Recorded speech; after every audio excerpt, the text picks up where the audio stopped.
How does a Doge become a millionaire? It's not a trick question, and the simple answer is you get a bunch of Redditors to break Wall Street.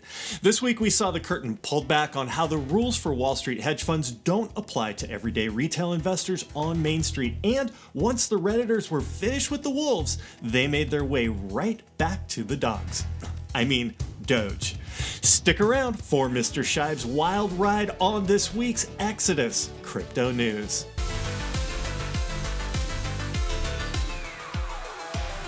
Frank Zappa had a great quote.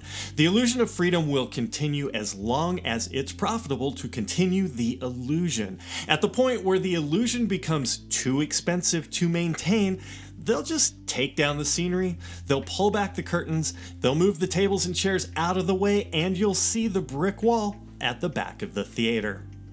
Frank lays bare the situation we found ourselves in this week. We, the regular people, the tens of millions of Americans who don't know how high-frequency trading works and don't have access to the Fed money printer,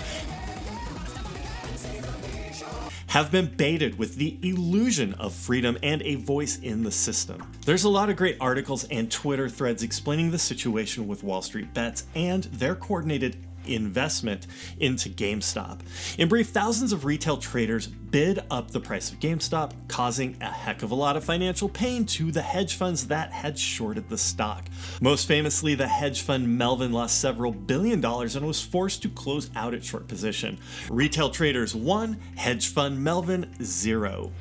If Wall Street and the United States government, which too often feel like the same thing, were really concerned, they might ask a few questions. Why are the Wall Street Bets traders willing to risk so much capital just to prove a point? Is this a game, or is it indicative of a larger underlying problem in American society? Should we speak to this community to find out why they're doing this and how we can change our corrupted systems? Yeah, no. Instead of asking questions, Wall Street brought the hammer.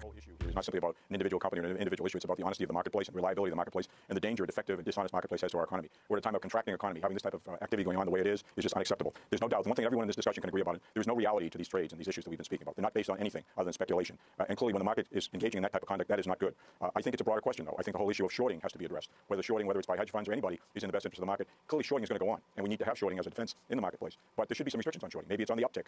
There needs to be a review by the national regulator on shorting in the marketplace. Having said that, in the short run, no pun intended, it is extremely important, I think, to get control of the marketplace back again. I voiced my concern the other day about the effect on unsophisticated investors. Obviously, some of those who think they're sophisticated took offense at that. I'm concerned about the marketplace, though, and I'm concerned about the spillover effect of all of this activity on other aspects of the market, ETFs, other aspects of the market, which weakens the overall situation. This is not a good time to be playing these games. Something must be done, they demanded on live television, and indeed, something was done.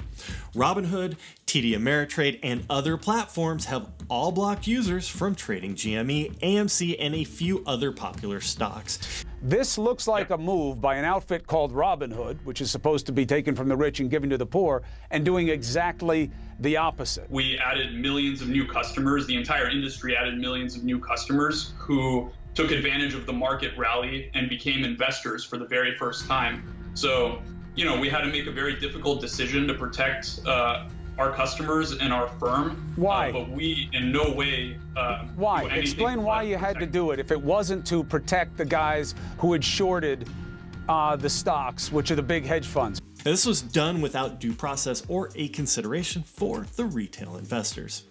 Game over.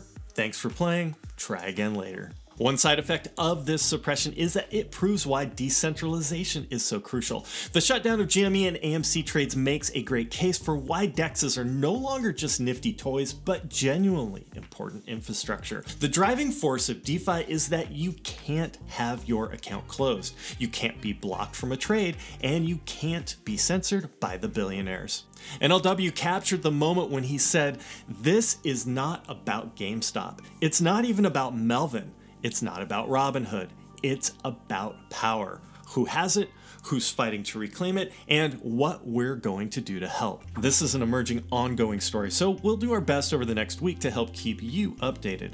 And with that short history, we've almost caught up to the present, and the logical place to go for millions of people after Wall Street Bets broke the facade of the open and fair market, you guessed it, crypto. And since this is a story that started on Reddit, the first stop is everyone's favorite Scheib, Doge.